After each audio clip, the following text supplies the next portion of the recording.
All right, so this is either going to get capped on to the end of the other max effort video, or this is going to be solely by itself. So if this is a solely by itself video, what's up everybody? This is just a continuation talking about the max effort method. We're going to dive a little bit deeper into how like the actual structure and periodization of it can work for you. And I do just want to start with a disclaimer, like I genuinely believe in this. Training programs and the structures need to be individually or catered to each individual, because everyone's going to have different needs. Everyone responds to different stimuluses, rep ranges, rest between sets, stuff like that. I think a lot of that stuff needs to be individualized, because that's how, if you are your own person trying to structure your own program, it needs to be catered a certain way to get the best results for you. And so that's something that I firmly believe in. So take a lot of this with a grain of salt. Granted, a lot of this can work regardless, but again, you need to figure out what you need as an individual before you just start applying random stuff to your training program. So without further ado, we're going to dive into more of the structure, periodization of the max effort method. And this is just how I perceive it, and how I've learned about it and ways I have done or implemented this for myself or for people that I work with. And so one thing I do want to hit on quick is if you are a competitive athlete, whether that's sport, on the field or court, or you're a powerlifter or a strongman, you need to be doing things that are going to have direct transfer towards your sport. And so that's a very broad overview of that sentence, I guess, so to say. But it needs to be able to directly transfer to what your sport requires of you. So the demands of your sport, how can we train for that in the weight room? Those are the things we need to be doing to enhance our product on the field or court or platform. If you're in an off-season phase, you can get a little less specific with the exercises that you're doing, but at the same time, you still want to make sure that you're doing things that are going to continue to move you towards your goals as an athlete. You don't want to just completely fall off the rails on an off-season. You want to have some guidance. You want to have a trajectory of where you're trying to go during that off-season to set you up for a really good preseason and then in-season as well. And so that's why I wrote that on there, because a lot of people think that they can just kind of willy-nilly do whatever they want and they're going to see the product that they want to see on the field or court, and that's not entirely how it works. We need to be doing things in the weight room that are going to have direct transfer. Now, getting stronger is going to just ultimately lead to a plethora of other benefits as well, but it still needs to be structured and, again, categorized towards your sport. If you are a non-competitive athlete, because I truly believe that we're all athletes in our respective realms, or you are a first responder tactical type person, variation in the conjugate method is going to serve you a lot of benefits, because the demands of what you do in everyday life, it's untelling. It really is. Who knows truly what kind of challenges are going to pop up in your daily life through the course of your life. And so I think that the weight room is a great way to prepare for the everyday demands of life. We can't replicate specific things, but we can do some crazy stuff in the weight room that's going to help us be a well-rounded, full functioning, capable human being. And so I think that when you fall into this kind of demographic, you don't entirely need a high level of specificity, because a lot of the things you're going to do is just going to lead to overall general strength, hypertrophy and endurance and things like that. So variation is encouraged because it keeps things fresh. You're allowed to get creative with it, especially if you're running your own training. And as well as, like I just said, the demands of everyday life. For everyone, we need to be prepared for life, because, you don't just want to be someone who is incapable and can't, defend themselves and can't, turn it on, in the blink of an eye. And so stuff in the weight room needs to also be able to transfer out to life. And so, but it's going to look a little bit less specific for this demographic population. Just a quick note, specialty bars, bands, and chains accommodating resistance, which we're not really going to dive into. Those things have a place for everyone. Everyone can benefit from them in the right context, in the right setting, in the right format, season, off season, etc. Everyone can benefit from them. So don't close your mind off to them just because they seem ridiculous or you don't know how to use them properly. Brush up on your education a little bit about this stuff, and see the purpose behind the specialty bars, the bands, and the chains, and how they can help you in your program as well. So now we're going to dive into, I guess, how to periodize your conjugate program, essentially.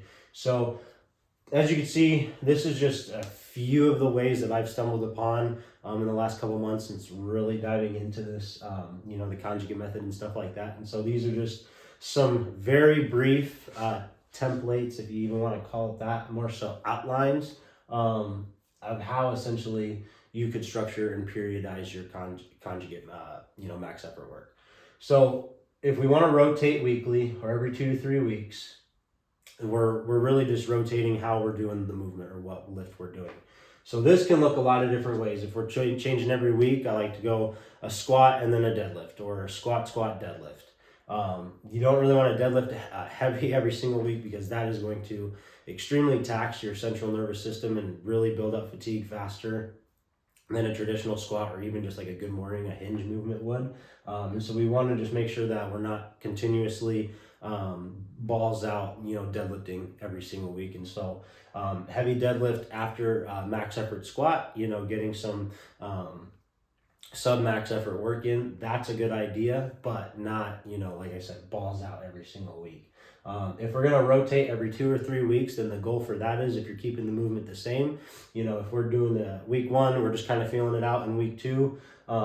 If we kind of get the movement and we adapted pretty well in week 2, we're going to try to beat, our week 1 weight. And so, then we would rotate exercises after that week 2. But if we're going to go for 3 weeks, then that first week kind of serves as the feel out week. Second week, you're like, all right, pushing a little hard. But then that week 3, we're going all out. We're really trying to set a big PR that, we can keep in our pocket and, come back to later on in our training. And that kind of falls into the whole 3-week block thing. You can set your max effort work up in 3-week blocks, like I just said. And then like the week 1 will be a feel out week. If we're going to talk about RPs, which I'm not the biggest fan of that, just because it's very individualized and a lot of people don't understand what straining really feels like. Anyway, week 1 is a feel out week, so we're probably going to shoot for an 8.5 to 9 RPE. We still want to strain. That's the goal of the max effort. It's not just to get under here, do a plate. All right, I know what this feels like. We're moving on. No, we need to work up in some weight. We need to challenge ourselves and push ourselves, because when it shows up in week 2, we're going to be a little bit more familiar with it, and we're actually going to be able to push that week. Now in week 3, you save a little bit of gas in week 2. Week 3 is where we come out, and like I just said, we really try to push that RPE 10 threshold, balls out, max out. That's what that week 3 is for. And then we come back to week 1 and we rotate the exercise. So that's another way to do it. If anyone is familiar with Jim Wendler's 5-3-1 philosophy, this kind of fits perfectly into a conjugate style periodization. Because if, again, similar 3-week block, week 1, so let me break down Jim Wendler's 5-3-1. So basically it's a squat, bench, deadlift. Week 1, you're going to do essentially a three sets of 5, working up to 90%. And when you hit that 90%, you're going to try to do more than 5 reps. And then, 80%, my bad, not 90%. You're going to work up to 80% of your squat, bench, or deadlift max. You're going to try to do more than 5 reps at 80%. Write it down. And when we roll around to week 2, we're going to do 3 sets of 3 and then we're finally going to get down to, he breaks it down in his book, how you can work up to the 85%. So we're not going to get into that. But once you get to that 85%, then you do your 3 reps, where you're trying to get more than 3 reps. So you do 4 or 5 or 6 or however many you can get. And then week 1 is the same concept, just at 90%. And we're just trying to do more than 1 rep. You rotate back to week 1 after week 3. And then again, you're trying to do more reps at that same 80%. And then eventually you can kind of just bump the weight up a little bit as time goes on. This can also fall into a multiple block type setting, to where you're doing 1 or 2 3-week blocks. This kind of looks like a linear periodization style, which this format would be absolutely stellar to run right into a powerlifting meet, because you're going to run some 5s, and then that 5x5 plus week, where this week 1 comes in, as you can see, and then we roll around to block 2, run our 3s. That week 2 on the regular one rolls there. And then after that, we have week 1, but we're only going to do 2 weeks of that because then this will kind of serve as our tapering off. And then, the powerlifting meet would be shortly after that. And so that can also fall in there like that. Another way I've seen this run as well, a strongman type focus. So in strongman, the implements are a little bit different than they are in powerlifting or other sports. So we need to focus on our overhead and our deadlift heavily. And so if we want to be able to overhead press heavy, we need to be able to do that 1 week. And then if we want to be able to deadlift heavy, we need to be able to do that another week. So this is how you kind of switch off. If we're going to max effort lower, week 1 we do squat, max effort uppers, overhead press. Week 2 is the deadlift for max effort lower, and then max effort uppers, bench press or an incline. And this can be run a couple of different ways, whereas you do week 1 squat overhead, week 2 deadlift bench, and you keep just flipping between those. So you have, every 2 weeks you're just rotating. Or you can run the squat and overhead in a week 1 and 2 setting, and then in a week 3, like the block, run your deadlift and bench. So those are just, again, other ways to set it up. And then, or you can have, how I've seen it done before, having a conditioning type focus. And so essentially what we're going to do here is we're just combining our max effort work with our supplemental work. Now with this, you have to understand that we're probably not going to go for an all-out 1 rep max. We're probably going to do a 3 to 5 rep max here. And the weight's going to be a little bit less than maybe a true max because our heart rate's going to be up a little bit from including that supplemental lift. I have also seen this done where it's the max effort movement with a supplemental, with a core exercise, with an accessory or a plyometric accessory of some sort. And so that's another way to set it up. With this is great because you can pretty much get in and out of the gym in like 40-45 minutes every single time if that's how you want to run your program. It's a great conditioning focus because, like I said, you're going to be doing 2 to 4 exercises done in a circuit similar to the warm-up almost, just with different weights and different movements. But this is going to definitely get your heart rate up, and there's many different ways to program that conditioning type focus out. I've seen it done a couple different ways, and that gets pretty nasty if you can get the right combination of movements in there. So very broad, very brief overview, but this is some of the stuff that I have come to grasp an understanding of, and I feel like a lot of this can help some people out, especially when designing your own conjugate style program. The max effort work is great because, as you can see, there's a lot of different ways you can plug and play with this and really get creative in how you're going to periodize your max effort work.